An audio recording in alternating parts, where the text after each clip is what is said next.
You think you know why we celebrate Christmas on December 25th, with a baby in a manger, shepherds and wise men, the birth of Jesus Christ. What you've been told is a story built on top of something much older and much darker, something the church has spent 17 centuries trying to make you forget. The date, the decorations, the gift-giving, even the figure who brings presents to children, none of it started with Christianity. Blood sacrifices to pagan gods, drunken Roman orgies, and rituals so disturbing that early church leaders knew they could never fully erase them. That's where it all began. So they did something else instead. They buried the origins and hoped no one would dig them up. Here's what will change the way you see every Christmas from now on. The early Christians who chose December 25th knew exactly what they were doing when they built their holiest celebration directly on top of pagan festivals, honouring the sun god, the god of chaos, and the Norse god of death. Once you understand what really happened on that date for thousands of years before the first nativity scene, you'll realise the holiday you've celebrated your entire life was never really about Jesus at all. The evidence has been hiding in plain sight this whole time. The date itself tells the first part of the story. Not once does the Bible mention when Jesus was born. Not the month, not the season, not a single clue anywhere in Scripture. For the first 300 years, early Christians didn't even celebrate his birthday, and that raises an obvious problem, because if nobody knew when Christ was born, somebody had to pick a date. The date they chose wasn't random. It was already taken. In 274 CE, the Roman Emperor Aurelian made a decision that would shape history for the next 2,000 years when he established an official state cult to Sol Invictus, the unconquered sun, and declared December the 25th the birthday of this god. Picture Rome on that sacred day. 30 chariot races thundering through the Circus Maximus, hooves pounding packed earth into clouds of choking dust, drivers lashing their horses bloody while crowds of thousands scream themselves hoarse in honour of the divine sun. A massive temple gleaming with gold dominated the skyline as priests in white robes led processions through streets so thick with incense smoke that the air itself tasted sweet and heavy. Sol Invictus wasn't some minor deity tucked away in a corner shrine. This was the supreme god of the Roman state, and December 25th was his most sacred day of the entire year. The choice of date carried deep meaning. December 25th marked the winter solstice in the Roman calendar, the moment when the sun stopped its descent and began climbing higher in the sky. Romans called it the birthday of the unconquered sun, the day when light began defeating darkness once again. For generations, this was what December 25th meant. Then the Christians showed up and claimed it for themselves. What they don't teach in Sunday school is that the earliest documented Christmas celebration appears in the chronograph of 354, a Roman calendar that lists December 25th as the birth of Christ. That same document on the same page also lists December 25th as the festival of Sol Invictus. Both celebrations recorded side by side, sharing the exact same date. This wasn't a coincidence that the church stumbled into. This was a deliberate choice. John Chrysostom, one of the most important church fathers, let the truth slip when he preached in 386 CE, telling his congregation that pagans call December 25th the birthday of the unconquered sun, then adding almost defensively that no one is so unconquered as our Lord. The early church knew what day they were building on. The writings survive as proof, and they built Christmas on that foundation anyway, betting that eventually people would forget what the date originally meant. The sun god's birthday was just the surface. What happened in Rome during the weeks leading up to December 25th makes the Sol Invictus connection look almost innocent by comparison. December in ancient Rome belonged to an older and more chaotic celebration, one that makes modern Christmas parties look like children's events. The Romans called it Saturnalia, and for 1 week every year, civilization itself came undone. Picture Rome in the week before the winter solstice, when the streets have transformed into something unrecognizable. A senator stumbles past wearing a common worker's rough tunic, wine staining his chin, drunk before noon, arm in arm with his own slaves who are commanding him to sing louder. Dice games that carried criminal penalties the rest of the year now spill out of every tavern onto streets slick with spilled wine and vomit and worse. Somewhere in the chaos, someone has elected a mock king called the Lord of Misrule, dressing him in gaudy robes and a crown of wilting flowers, and for the next 7 days his absurd commands carry more weight than the emperor's own decrees. The smell of roasting meat and unwashed bodies and cheap perfume hangs over everything. The poet Catullus called Saturnalia the best of days. The philosopher Seneca complained that the whole mob has let itself go in pleasures. Both descriptions were accurate and both undersold what actually happened during those 7 days. From December 17th through the 23rd, Romans celebrated the god Saturn with a festival that inverted everything sacred about their rigidly hierarchical society. Masters served their slaves at dinner, pouring wine for the same people they could legally beat to death any other week of the year. Gambling debts were forgiven. Sexual norms loosened until the streets after dark became unsafe for anyone who wanted to remain untouched. The structure that kept Roman society functioning simply stopped, and the chaos was the point. Saturn was a god of disorder, of the golden age before civilization imposed its rules, and his festival meant returning to that primordial chaos. Gift-giving dominated the celebration. The final day of Saturnalia was called Sigillaria, named after the small clay figurines that Romans exchanged, though the giving went far beyond figurines. The poet Martial documented the tradition extensively, describing wax candles that symbolized the return of light, along with dice and gaming boards, clothing, jewelry, and exotic foods from across the empire. Romans wrapped these gifts and presented them to friends, family, and social connections throughout the festival week. The parallels to modern Christmas are impossible to ignore, and here's what the church worked hardest to make people forget. The decorations tell the same story as the gifts. Greenery decorated Roman homes during Saturnalia, with wreaths of laurel and holly hung on doorways and boughs of evergreen, arranged throughout houses. These weren't just decorations to make things festive. Holly was sacred to Saturn himself, its sharp leaves and blood-red berries believed to ward off evil spirits during the darkest days of winter. Every time you hang a holly wreath on your door in December, you're repeating a ritual designed to honour a pagan god. When Saturnalia ended on December 23rd, the celebrations flowed directly into the calends of January, the Roman New Year, which featured even more gift-giving. Romans called these gifts strenae after the goddess Strenia, whose sacred grove provided the greenery for the celebrations. The French word for New Year's gift, étrenne, still preserves her name 2,000 years later. The tradition survived even when the names got erased. The Britannica Encyclopedia states it plainly. The influence of Saturnalia upon Christmas celebrations has been direct. Gift-giving, greenery, candles, feasting, the temporary suspension of normal social rules, none of it originated in Bethlehem. All of it started in Rome, centuries before anyone celebrated the first Christmas. The church didn't invent these traditions. They inherited them from pagans and slapped a cross on top. That's still not the darkest part of this story. Rome was only half of the equation. While Mediterranean pagans honoured Saturn and Sol Invictus in their temples and wine-soaked streets, the Germanic tribes of northern Europe celebrated their own midwinter festival in frozen forests lit by torchlight and consecrated with blood. They called it Yule, and what happened during those longest nights of winter would disturb anyone who thinks Christmas has always been about peace on earth and goodwill toward men. Imagine a clearing in a frozen forest in what is now Norway, sometime in the 9th century. The breath of gathered warriors hangs in clouds of white mist, while torches crackle and spit against the darkness, casting shadows that jump and twist across the snow.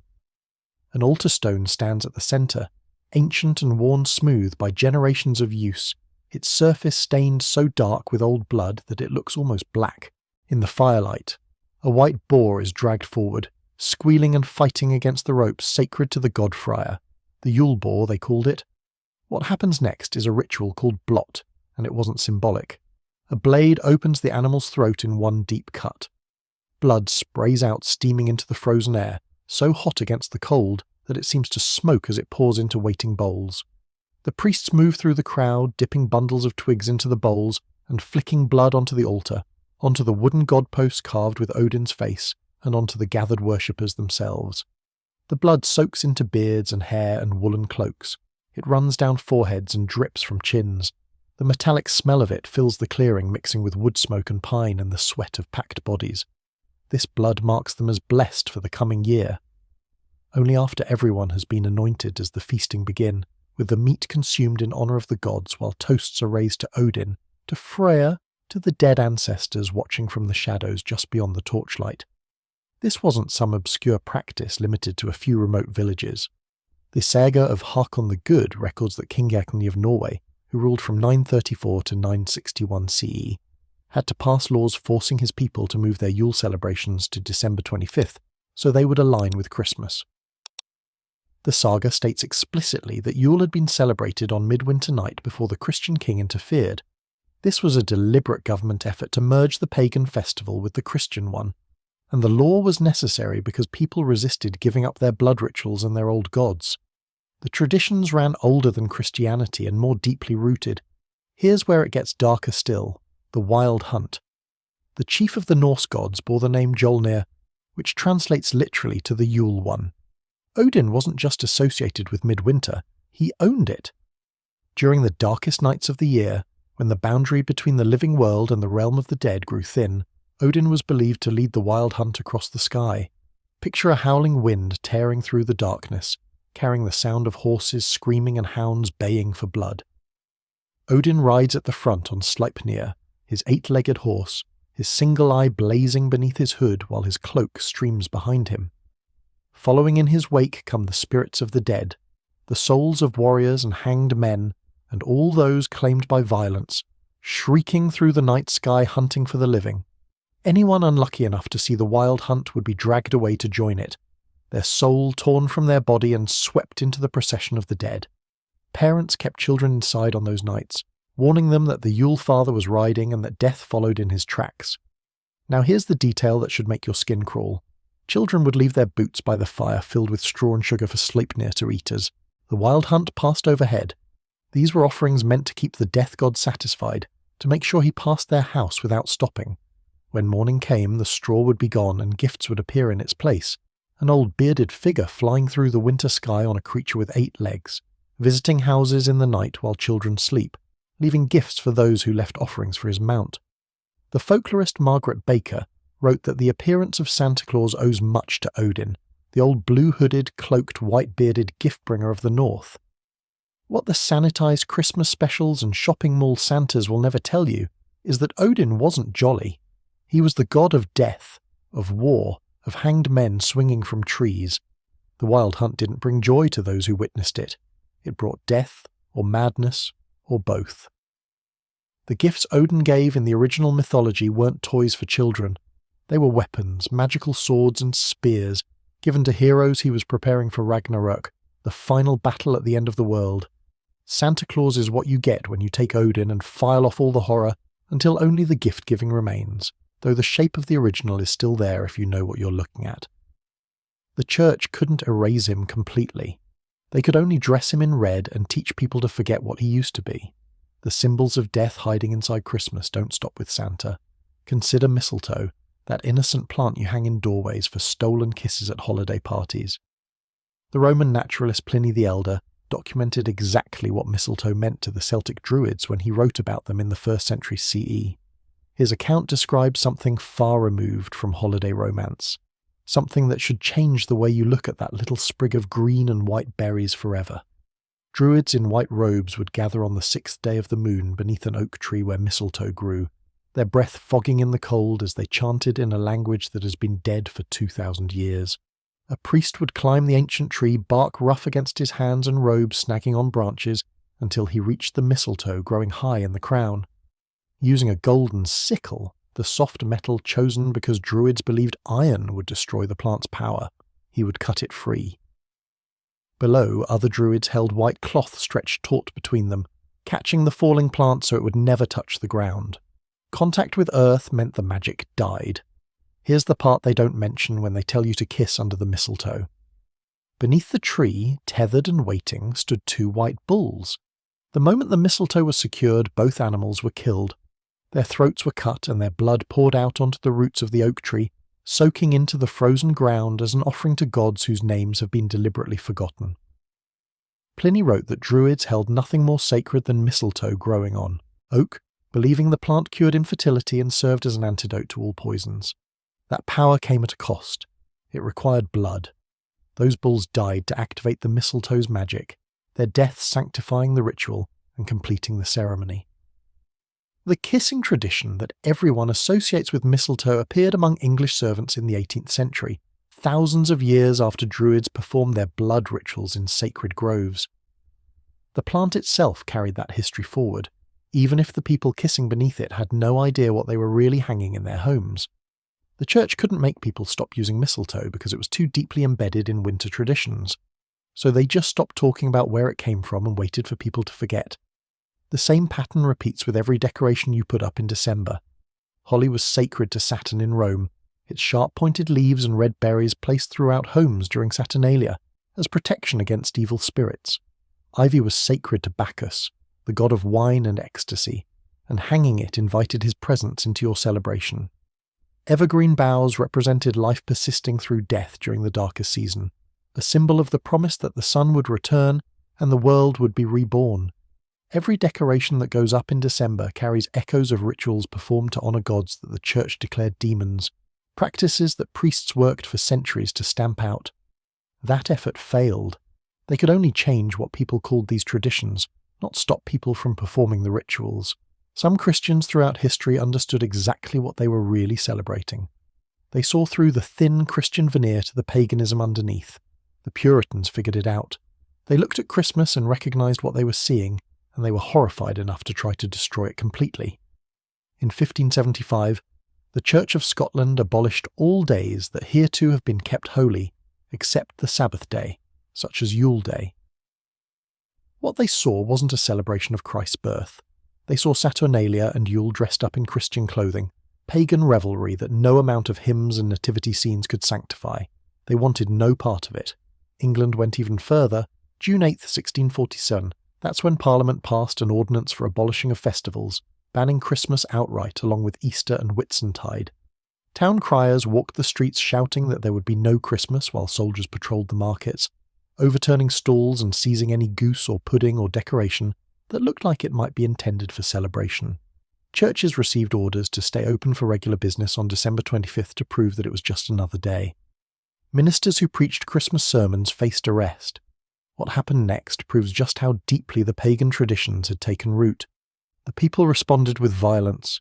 Canterbury exploded into chaos as pro-Christmas mobs seized control of the entire city, attacking the mayor's house, breaking down doors, and holding the streets for weeks against government forces.